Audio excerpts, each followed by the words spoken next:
we made it to the finale of Season 3 of Grimm. Here's my review of it. This episode is mainly dealing with Rosalie's and Monroe's wedding. Where we last left off, Adeline had changed herself into looking like she was Juliet for some evil scheme she had planned for taking away Nick's powers.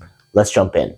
First thing I'm going to mention is that we opened with the rehearsal for Rosalie's and Monroe's wedding. I noticed Bud was in the crowd, and I was kind of like, wait, why is Bud there? Like, he doesn't really play a part too much in it. Like, he plays a little bit throughout the episode, but I thought it was just, it's not less of a problem, more just something that I was like, okay, why is he here? He's one of those funny characters who just appears throughout the series, and he's a part of the group, and he's not quite part of the group, and he's just like, he shows up in the most random spots. But it was kind of funny. It's like, okay, like, Hank was there because he was the one walking Rosalie down the aisle.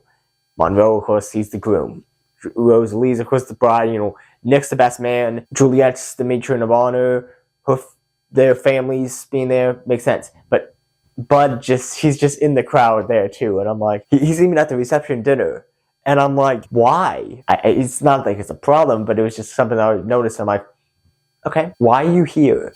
The next problem would be, I wish that we had actually got to see a moment of Rosalie's family figuring out about Nick. Because it was one of those things where it was just like, in the beginning, you have it so the minister, she's just like, hey, are you going to be wearing your sunglasses the whole time? Because, you know, he has to wear sunglasses to hide his Grimm powers so the other Wesens don't know he's a Grimm. And both sides of the families are like trying to come up with excuses why he needs to wear the glasses and all.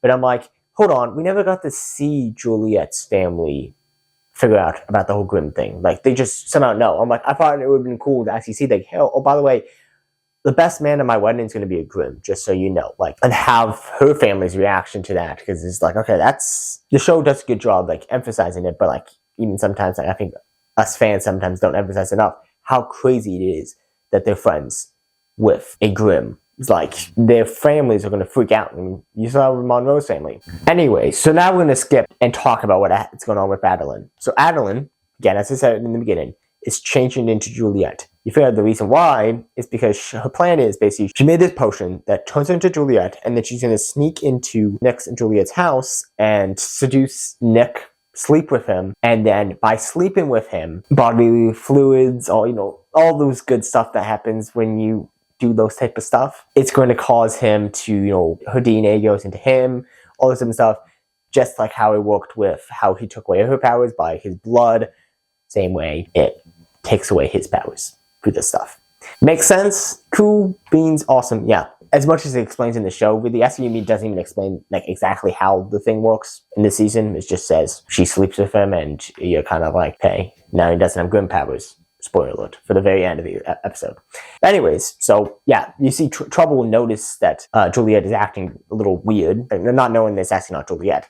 And so she follows her and sees her again to a cab and see her turn into Adeline again. And then she sees Juliet shows up, the real Juliet shows up at home, and she finds some of her own clothes on the floor, and she's like, and the bed all messed up. And she thinks that Nick is cheating on her. On the drive to the wedding, they talk about it, and Nick figures out that it was not Juliet, even though they looked exactly like Juliet that he had slept with. And when they get to the wedding, Juliet's kind of just like, okay, I love you and all, but I'm done with this. Like, ever since she became a Grimm, it's just, everything has just been crazy. Like, again, the series began, the very first time we ever meet Nick is he's buying the ring.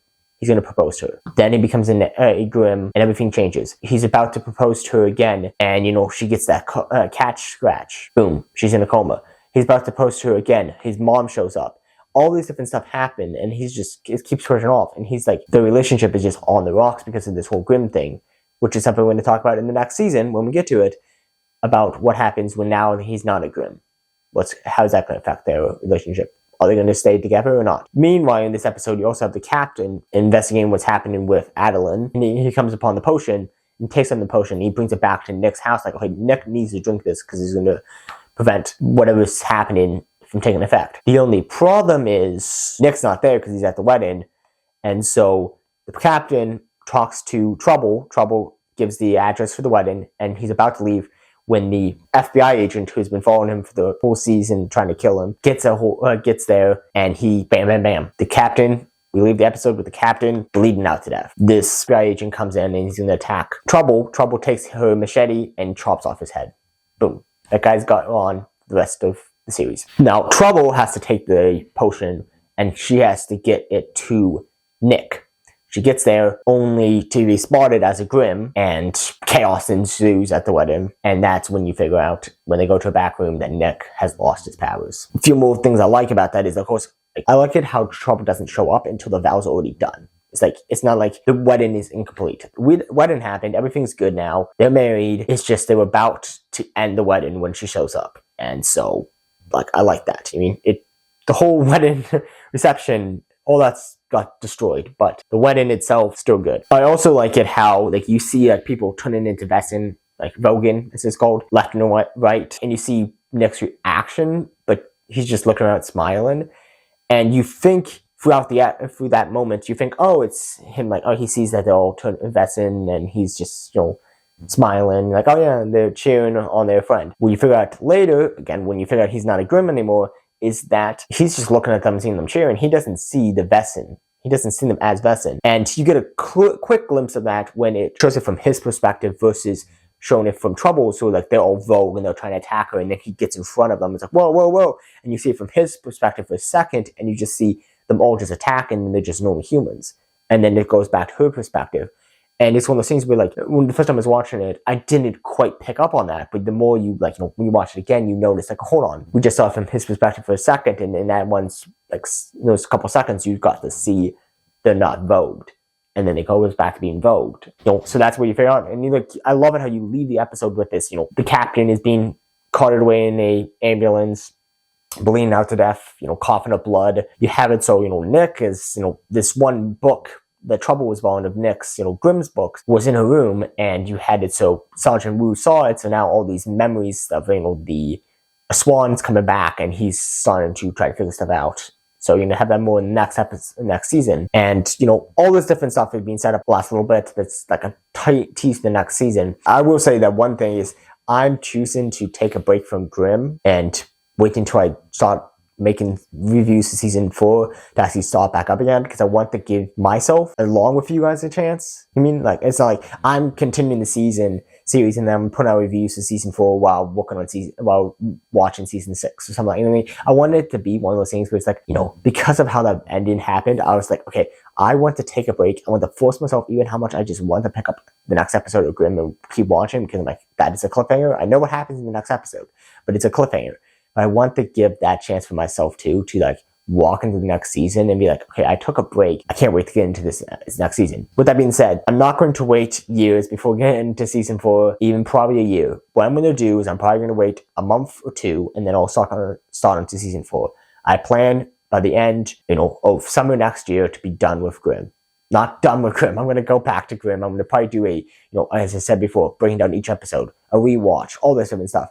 But with my basic reviews I'm doing right now, I'm going to try to be done by this fall or, summer, sometime. I don't know when it's going to happen, but when I get to season 4, season 5, and season 6. We'll have word for the series already, and I love this series more than anything. It's my favorite. It's probably my favorite TV show, or if not, maybe Forever Arrow might be my favorite, but it's up on the list. I believe I put it at number 2 when I ranked my TV shows, which you can go back to that. One of my very first videos I ever put out, and tell me if I'm wrong about that. I can always look it up myself, but if you want to correct me in the comments about what order I had my, TV shows in, go ahead and do that. So yeah, I'm going to be taking a break from Grimm for a little bit. I'm going to be putting out some really cool videos on, setting up the fellowship, and I'm going to put out a video on sitcoms and why they hit so hard as adults. And another really interesting video on opinions and why my opinions on opinions have changed. I know that might sound like a nonsense of a sentence, but it's really, my opinions on what people's opinions should be have changed, and I want to talk about that. Other videos like that, and then maybe next, I'll try to get to, maybe in May, get to season 4 of Grimm, and then, probably, July, season 5, and then August, season 6, something like that. Oh, we'll see. We'll see what I do. But I'm kind of thinking about a month break in between each season, so it gives you guys a chance to be okay, finish the season, we get a break, do other videos, and then we get back to that season. And we're like, because what I want to do is I really want to, like, as you see with this season, I'm not putting out any other videos in between these episodes. I'm putting out all my Grimm for 1 month. All my long form content are all just Grimm, and I don't want to sprinkle in things in between them. I just want to do all Grimm, and then I can do other ones, all Grimm, other ones, all Grimm. Well, once we're finished the series, I'm really thinking about leaning into doing this same concept with other series, like maybe Arrow, maybe next, something like that. Just go through, do a 3-episode breakdown. Anyways, but we'll talk about more about that later. Tell me your thoughts about these episodes. Thank you guys for watching. This has been the Movie Net Reviewer, Peter Wary, signing off.